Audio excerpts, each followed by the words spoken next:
Imagine करो मेरे हाथ में एक डंडा है और मैं आपसे बोलूं कि 5 घंटे में 40 किलोमीटर दौड़ो, नहीं तो मैं आपको इसी डंडे से मारूंगा।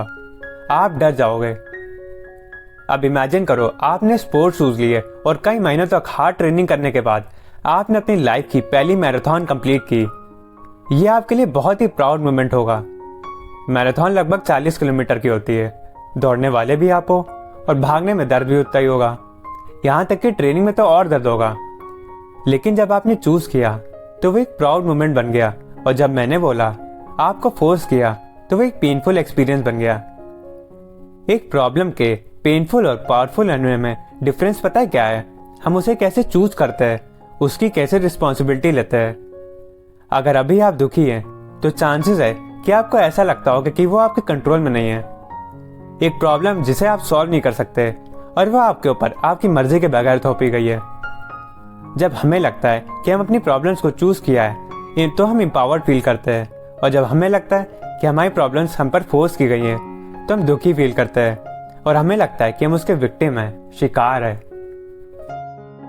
अगर आप पहली बार मेरी वीडियो देख रहे हो तो मैं आपको बता दूं, ये 5th वीडियो है इस बुक समरी की, और पूरी प्लेलिस्ट की लिंक आपको आई बटन या डिस्क्रिप्शन बॉक्स में मिल जाएगी।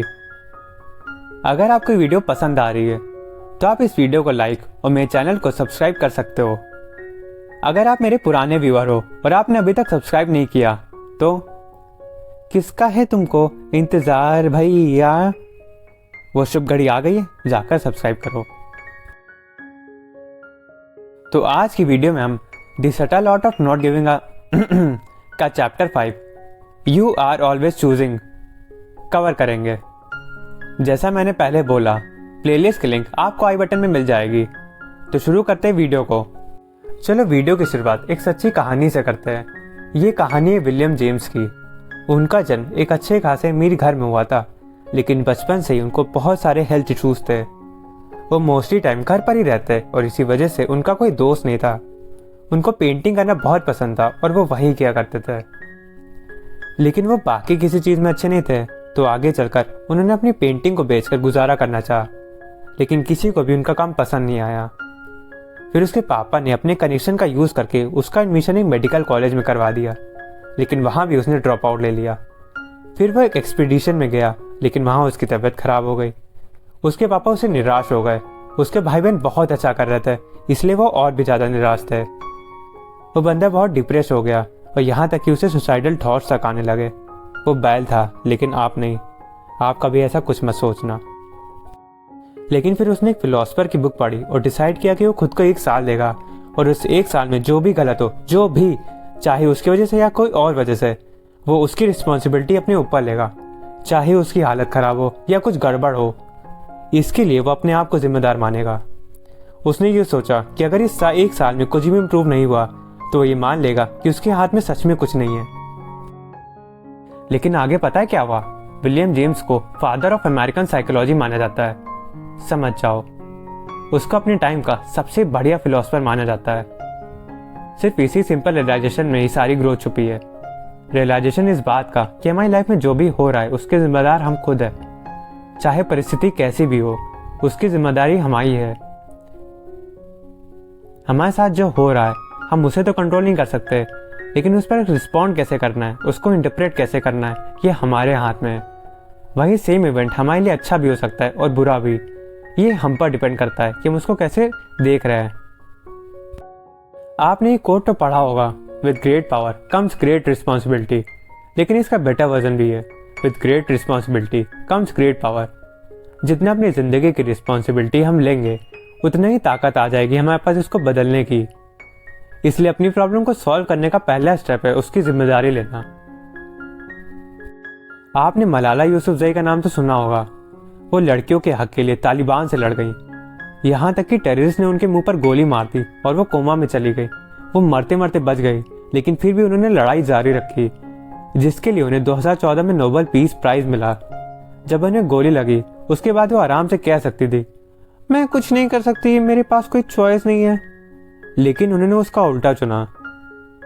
टेररिस्ट ने उनके साथ गलत किया, लेकिन उन्होंने अपने आप को स्ट्रांग बनाने की जिम्मेदारी ली। इससे हमें ये सीख मिलती है कि चाहे हमारे साथ कोई बुरा भी करे, लेकिन ग्रो करने की, खुद को स्ट्रांग बनाने की और कमबैक करने की जिम्मेदारी हमारी है। कोई और हमारी खुशी की जिम्मेदारी नहीं ले सकता, तो हमें खुश रहना चाहिए। मार्क मैंसन, जो इस बुक के राइटर है, वो बताते हैं कि उनकी पहली गर्लफ्रेंड ने उन्हें धोखा दे दिया। वो बहुत उदास होकर खूब रोए, लेकिन धीरे धीरे उन्हें रियलाइज होने लगा कि उस लड़की ने उनके साथ बहुत गलत किया, लेकिन अब ये उनकी रिस्पॉन्सिबिलिटी है कि वो अपने आप को खुश करे। वो वापस आकर चीजें ठीक नहीं करेगी, उन्हें ही सब ठीक करना पड़ेगा। और इसी अप्रोच के साथ वो धीरे धीरे इम्प्रूव करने लगे। 2013 में बीबीसी ने कई बच्चों को कवर किया जो OCD, ऑब्सेसिव कंपल्सिव डिसऑर्डर के शिकार थे, और इन्हें फॉलो किया जब वो अपनी थेरेपीज लेने जाते थे।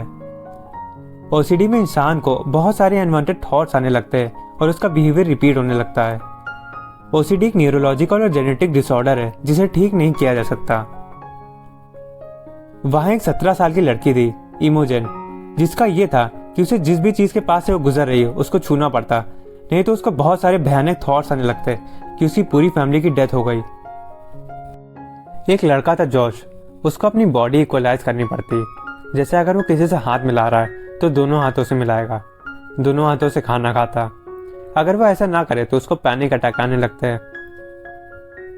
सबसे पहली चीज साइकियाट्रिस्ट ने उनको बोली कि उन्हें अपनी इम्परफेक्शंस को एक्सेप्ट करना पड़ेगा। जैसे इमेजिन को बताया कि उसको एक्सेप्ट करना पड़ेगा कि उसकी फैमिली मर सकती है और वो इसके लिए कुछ नहीं कर सकती, और ना ही इसमें उसकी कोई गलती होगी। जॉर्ज को ये मानना पड़ेगा कि पैनिक अटैक से ज़्यादा उसका ये इक्वलाइजिंग बिहेवियर उसको बर्बाद कर रहा है। इसका गोल है बच्चों को ये समझाना कि ये वो अपने मन से नहीं बल्कि बीमारी की वजह से कर रहा है। नेक्स्ट स्टेप है कुछ ऐसा चूज करना जो OCD से ज़्यादा इंपॉर्टेंट है और उस पर फोकस करना। जैसे जॉर्ज के लिए अपने फैमिली और फ्रेंड्स के सामने बीमारी ना छुपाना और एक नॉर्मल लाइफ जीना। इमोजिन के लिए अपनी थॉट्स और फीलिंग्स पर कंट्रोल पाना और खुश रहना। और थेरेपी के एंड में इमोजिन को अब हर चीज ट्रस्ट करने की जरूरत नहीं थी। वो कहती है, मेरे माइंड में अभी भी मॉन्स्टर्स है और वो शायद हमेशा रहेंगे, लेकिन अब वो शांत हो चुके हैं। अब जॉर्ज भी अपनी इक्वलाइजिंग बिहेवियर पर काबू पा रहा है। बहुत से लोगों को ऐसी बीमारी हो जाती है और उन्हें लगता है कि वो कुछ नहीं कर सकते, तो वो सिचुएशन की रिस्पॉन्सिबिलिटी को अवॉइड करते हैं।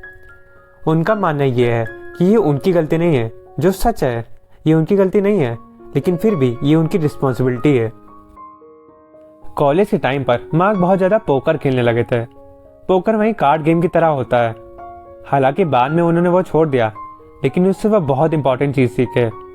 उस गेम में लक बहुत बड़ा फैक्टर है, लेकिन सबसे बड़ी चीज़ है प्लेयर की चॉइस कि कौन सा कार्ड कब चूज करना है। भले एक इंसान के पास कितने भी खराब कार्ड्स क्यों ना हो, लेकिन वो उस बंदे से जीत सकता है जिसके पास अच्छे कार्ड्स है। तो भाई बात एकदम सिंपल है, हमें अपनी वैल्यूज और चॉइसेस ठीक करनी है। अब आप कहोगे, ठीक भाई मान ली तुम्हारी बात की मैं रिस्पॉन्सिबिलिटी से भागता हूँ और मैं गलत चीज़ों को वैल्यू कर रहा हूँ, लेकिन चेंज कैसे हो? देखो भाई, इसका सिंपल आंसर है, किसी ऐसी चीज़ को वैल्यू करो जो इंपॉर्टेंट है, उस पर फोकस करो। बेकार की चीज़ों पर एनर्जी वेस्ट मत करो। जैसे अभी मैं ये वीडियो बना रहा हूँ, भले ही कल मेरा एग्ज़ाम है। ए अमन, कल कौन सा एग्ज़ाम है? मैथ्स 4 का। अच्छा, बस 2 मिनट रुको, ये वीडियो ख़त्म करके आते हैं, फिर साथ में पढ़ेंगे। तो समझ गए? नहीं समझे तो एक एग्जाम्पल देता हूँ। मान लो आपके दोस्त आपको क्रिकेट खेलने के लिए बुला रहे हैं, लेकिन आपका कल टेस्ट है, तो आपको अपने दोस्तों को मना करना पड़ेगा। आई नो ये हार्ड है, लेकिन करना पड़ेगा।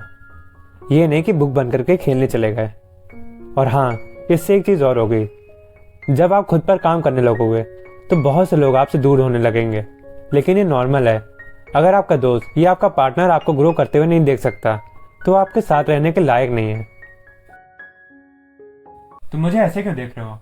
अरे ये तो दोस्ती है। तुमने नए स्नीकर्स ली, मुझे खुशी हुई। क्या मतलब मैंने उस पर चटनी गिरा दी थी? अरे वो तो गलती से गिर गई थी। अब मामला सीरियस हो रहा है, तो इस वीडियो को यहीं ख़त्म करते हैं, नहीं तो ये मुझे पीट देगा। तो इस वीडियो में इतना ही। अगर आपको ये वीडियो अच्छी लगी हो तो लाइक करना ना भूलना, और अगर आपको मेरी बकबक पसंद आई हो तो चैनल को भी सब्सक्राइब कर सकते हो, मुझे अच्छा लगेगा। आप मेरी बाकी बुक समरीज जैसे Ikigai, atomic habit, 48 laws of power, power of a subconscious mind भी देख सकते हो। लिंक आई बटन में होगी। अगर आपको खुश रहने का सीक्रेट जानना है तो टॉप लेफ्ट वाली वीडियो पर क्लिक करो, और अगर आपको ताकतवर बनना है और आप चाहते हो कि सब आपकी रिस्पेक्ट करे तो बॉटम लेफ्ट वाली प्लेलिस्ट पर क्लिक करो। तो मिलते हैं नेक्स्ट वीडियो में। Till then keep learning, keep growing. भाई चलो पबजी खेलते हैं, बस एक मैच, उसके बाद पक्का पढ़ेंगे प्लीज।